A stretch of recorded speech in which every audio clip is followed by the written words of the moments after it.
Hi Virgo, welcome to Sweet Tea Astrology and Tarot.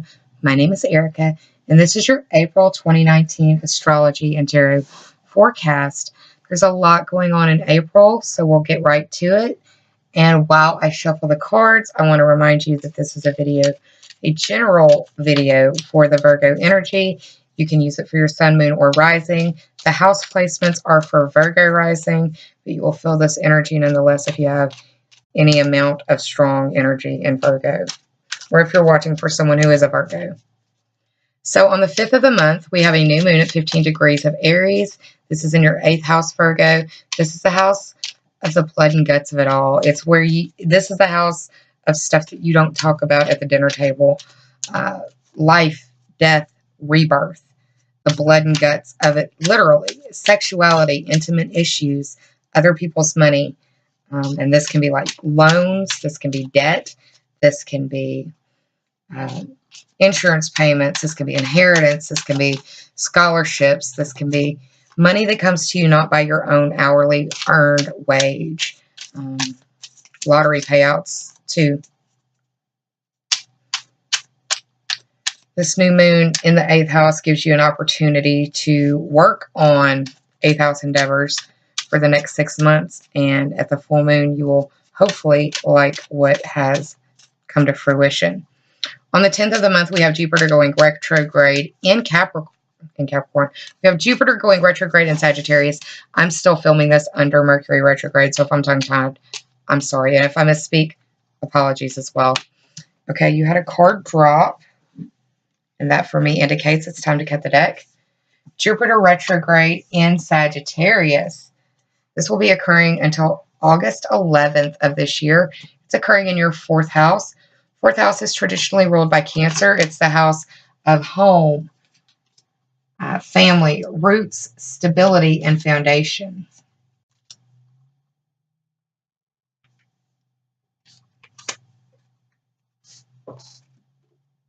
So giving you an opportunity to reflect on the home issues, family issues, stability and roots. If this isn't the actual dwelling of the house, it could be your bones or your teeth, because that is also the structure of the body. On the 10th of the month as well, we have the Sun in Aries squaring Saturn in Capricorn.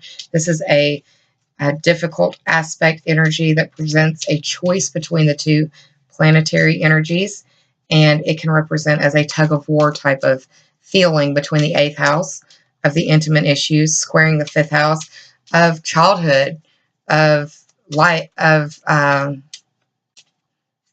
well, the 5th house is the house of Leo, and it's the house of sparks, creation, life, love, art. It's a social house. It's your social life, like the people you go out with, not in big groups, but small groups. It's also the house of your children, or where you make your children. It's where you fall in love. It's where you go to blow off steam. So there's a square between that 5th house and the 8th house going on between the Sun and Saturn.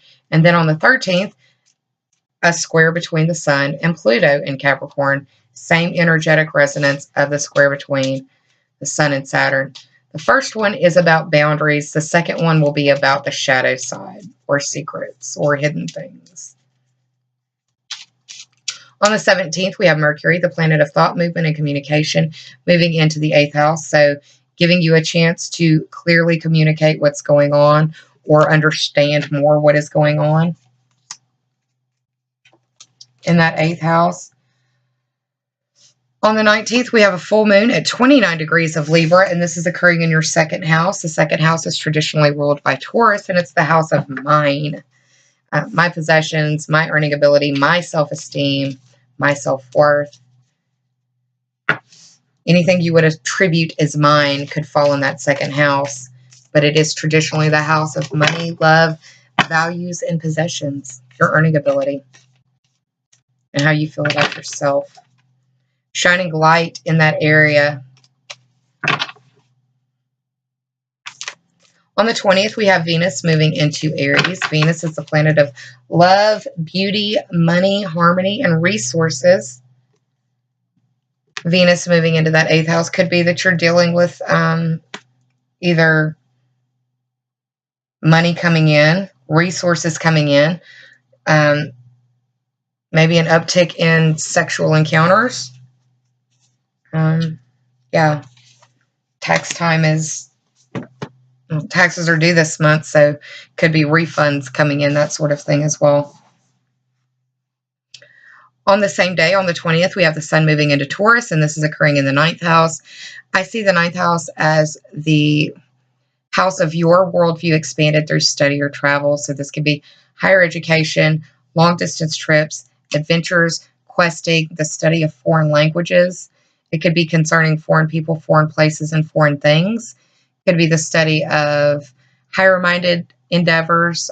This would be the study of religion, philosophy, psychology, metaphysics in that 9th house. And then on the 22nd, we have the sun conjuncting Uranus in Taurus in the 9th house. So it could be that you're doing a lot of learning online. And it could be learning about travel, learning about different places, or learning about things like what I'm doing here, tarot and astrology. On the 24th of the month, we have Pluto going retrograde in Capricorn until the 3rd of October in your 5th house, giving you a chance to reflect on those issues that may have been brought up towards the beginning of the month in the squares in the 10th and the 13th, giving you an opportunity to reflect on what was highlighted for you earlier. And if you don't like it, you have an opportunity to change it as well.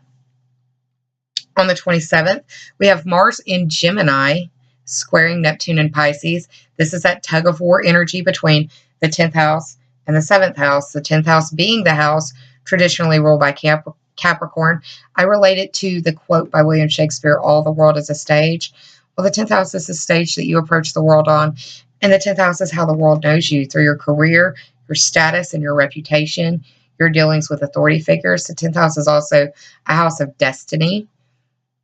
So a square between that 10th house and the 7th house, your open collaboration, your partnerships, your relationships, friendly relationships, not necessarily sexual, but can be. It also deals with your open enemies, open beef, and open litigation. And it could be that this Mars energy is coming out of nowhere. You didn't see it coming, because that's the Neptune part of it, is being hard to see. On the 30th, we have Saturn going retrograde in Capricorn in the 5th house. And the thing about Saturn and Pluto together in Capricorn, the closer they get, the more the theme feels like for me, destruction for the sake of sacred reconstruction, meaning this house either was not built to code or built strong enough to support you and your life throughout the next 29 years until Saturn makes it back to this point in your chart again. So by reflecting on what was highlighted on the 10th and on the 13th, by going back and revisiting it, you can help to undo those subconscious cycles that you may be falling into in those 5th house areas of life, of creation, creativity, romance, children, social life, lottery, all kind of stuff. That's the house of gambling and luck, and that's why I call it the house of sparks.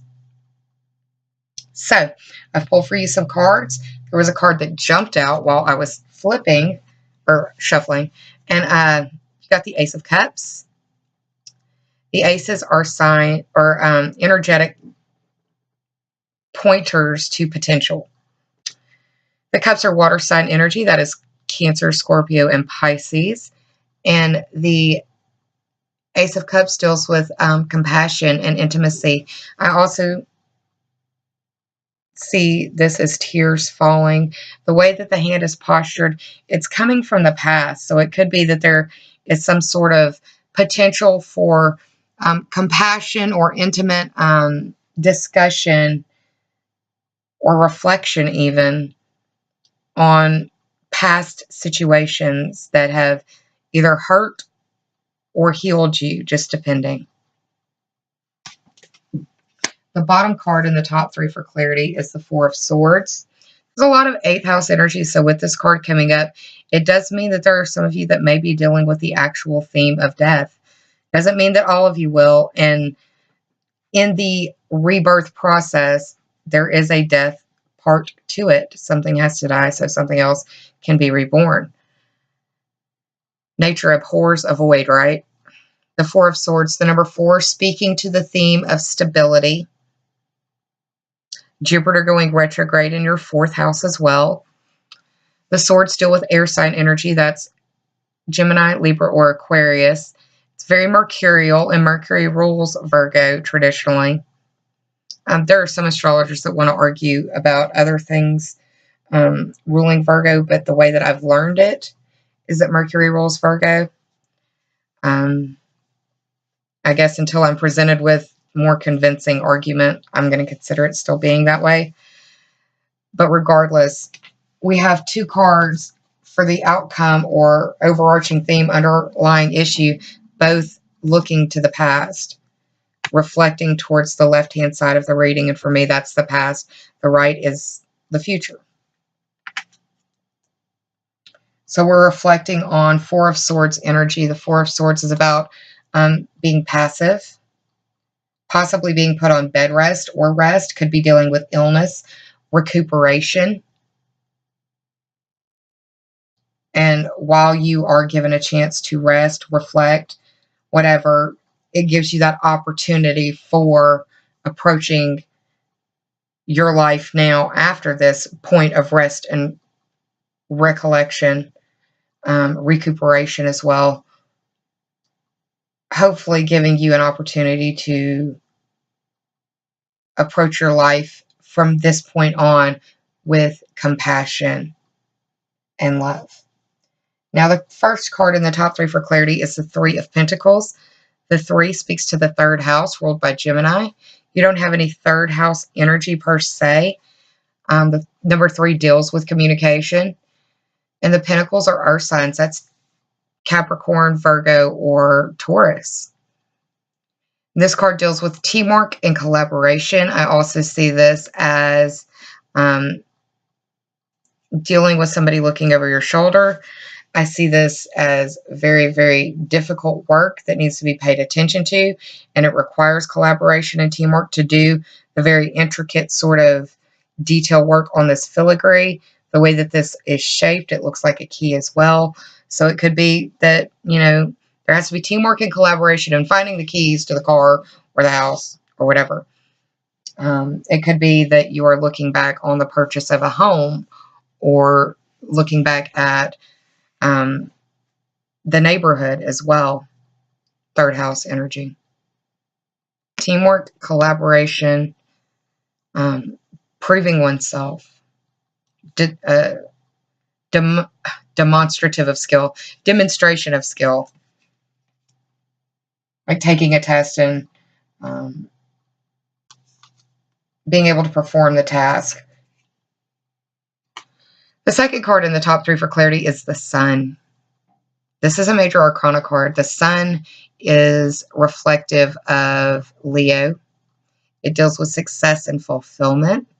The Sun is starting out in your 8th house and moves into the 9th house. The Sun could also be like the illumination of the issues in that 8th and 5th house, because it's the Sun that is squaring the boundaries and the authority figures. And then it is the Sun that is squaring the shadow side, the hidden side, the secret side, both within 3 days. And then those 2 planets that are squared by the Sun go retrograde at the end of the month. The Sun could be illuminating some things for you. And with that illumination can come the success and fulfillment. Speaking to childhood as well. And Leo rules the 5th house, and the 5th house is the house that is having all of that pressure that is being placed on it. The house of sparks is being reformed. It is being destroyed for the sake of reconstruction. And on the other side, on the opposite side, 3rd card in the top 3 for clarity is the Ace of Pentacles, another potential point of material manifestation, and it can be earthly material manifestation. Could be speaking again to earth signs, Taurus, Virgo, and Capricorn. So it could be speaking to you, but this deals with being able to manifest something into the real world. And the way that the cards are lined up is that you have an opportunity for recuperation or being resting, or approach it with rest, approach it with passivity, and it gives an opportunity for intimacy and compassion. So you're being approached with something, and it's almost as it depends on what your reaction is going to be as to whether it'll end up being positive or negative for you. Now, I pulled for you from the Lenormand deck as well. This deck is about half the size of the tarot deck, and it can be quite salty and quite to the point. I use these as extra information cards. I pulled from the bottom and the top of the deck after shuffling and cutting, and the bottom of the deck was the Mountain. And the Mountain has shown up before. I think it was for Taurus, but I can't remember because I've shot these on different days. The Mountain is the 21st card of the Lenormand deck. 2 plus 3 is 1. That third house. You have had the Three of Pentacles show up. Communication seems to be something that needs to happen. Communication or collaboration. This Mountain deals with challenges and issues and problems. It's hard to climb over a mountain. You really can't go around it. You have to go up it and over it, right? Another delineator you can take from the Mountain card is the 8 of Clubs. We have a number 8 here. 8 is a theme that has repeated itself through the astrology this month. 8th house of life, death, and rebirth. Major transformation and major metamorphosis. This is where the caterpillar becomes a butterfly and goes through that very traumatic process. 8th house is also like the house of birth, and that is a traumatic process. The wands the clubs are wands, and so this would be the 8 of Wands. Wands, fire sign, Aries, Leo, Sagittarius. 8 of Wands is about movement, travel, and change. So it could be that there's I said reflecting on possibly buying a house or the neighborhood. It could be that some of you are facing challenges because of where you bought or where you planted roots or where you thought this would be a good place. It may be that you need to reflect on the changes that have come from the move and what impacts have played out in other people's world. And if it's not that, then it could be that you're being asked to travel and it's like you don't want to. But if you do travel, then that means you can get more money, but it means you're going to be tired and you're probably going to miss your home. It's another way that I see like the last 3 cards playing out with this Mountain card. Now, in the top of the deck, this card has also fell for another sign. I want to say it was Leo. The Rider shows up, and this is the first card of the Lenormand deck. This card deals with the theme of a messenger or a message trying to find you. News coming in. It could be like difficult news, painful news, a challenge, or messages about issues, surrounding this decision or reflection point that is coming up for you. Another thing that we can take from this is the 9 of Hearts would be the 9 of Cups. The 9 is a number of fruition. The cups are tied to water sign energy, that is Cancer, Scorpio, and Pisces, emotionally, sort of emotional realm things. The 9 of Cups is a card of comfort and satisfaction. A lot of readers refer to it as the wish fulfillment card. It could be that you're reflecting that even though your wishes have come true, somebody else that you care about, theirs hasn't. Or for some of you, it may be like separation because of extenuating circumstances. They aren't necessarily in your control or in their control, but nonetheless, it seems like it hurts. It seems like for some of you, it is because of a job opportunity or money is asking you to reflect on whether you want to make the money or you want to be close to home. Because home is where the heart is, right? For the Spirit Animal Oracle deck card that I pulled for you, I got the Vulture Spirit. Nothing is wasted. 6 plus 3 is 9. That speaks to the 9th house. And that is where Uranus is transiting for about 7 years. 9th house endeavors are your worldview expanded through study or travel. It's the place of the foreigner. It is higher education, adventures, questing, long-distance trips, the study of the legal system, philosophy, religion, psychology, metaphysics. This vulture spirit is also looking to the past, and the vulture is a reminder that honestly, everything in this world comes down to a principle that nothing is wasted. When our heart stops, there is another process that begins to nourish the circle of life, and that's as sanitized as I can put it for you, Virgo. This is a big deck. I am still getting used to it, so I don't have a full grasp on what each of the cards are trying to tell, but I want to give you the oracle message and a protective message. So the oracle message is, what seems hideous has its own beauty, and the recycling and repurposing the vulture does is as important as any other activity in nature that supports the cycle of life. Vulture's spirit is that nothing is to be wasted, for nature sees value in everything that exists. What seems rotten and ugly has the potential to be transmuted into something beneficial, and you are reminded that any suffering you have experienced has not gone to waste. Wisdom and understanding that arose from that experience are the talismans that will serve you on your journey wherever you go. What is decaying is only changing form and will fertilize the seeds that you wish to plant, turning that which has passed away into all the substance that will support new growth. All that you might wish to deny or discard has value and can be repurposed and reintegrated into the new you that you are becoming and the new life that you are dreaming into being. No pain was in vain, and no experience was wasted, for you have the power to use it to co-create something far better. This is the miracle in your partnership with Spirit. The protective message reads, do you wish you could just run away from your past or deny your mistakes? Not so fast, says Vulture Spirit. You have gained something valuable from this experience. Let your grief or your anger move through you, and soon your emotions will transform, for you will see that you have learned and grown. The alchemy of transformation is a gift from Spirit. So never disown what embarrassed, disappointed, or shamed you. It will soon be a great source of wisdom and strength as you work with the magic that allows miracles to be created out of sadness and beauty to arise from ugliness. Vulture Spirit wants you to embody beauty, and the alchemical transformation of the past is already happening. Hang in there, for you are so loved, and so much beauty is waiting to come out of all of this.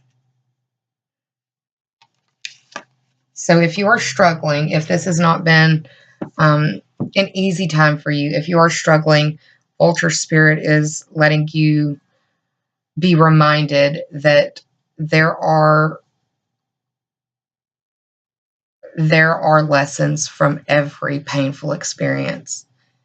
And we can choose to remain upset about the experience, or we can choose to learn from the experience. And by embracing the resonance of learning as opposed to loss, it is a much easier pill to swallow. And I have had 4.5 good years of trying to learn how to not be stuck in the lost and try to embrace the learning.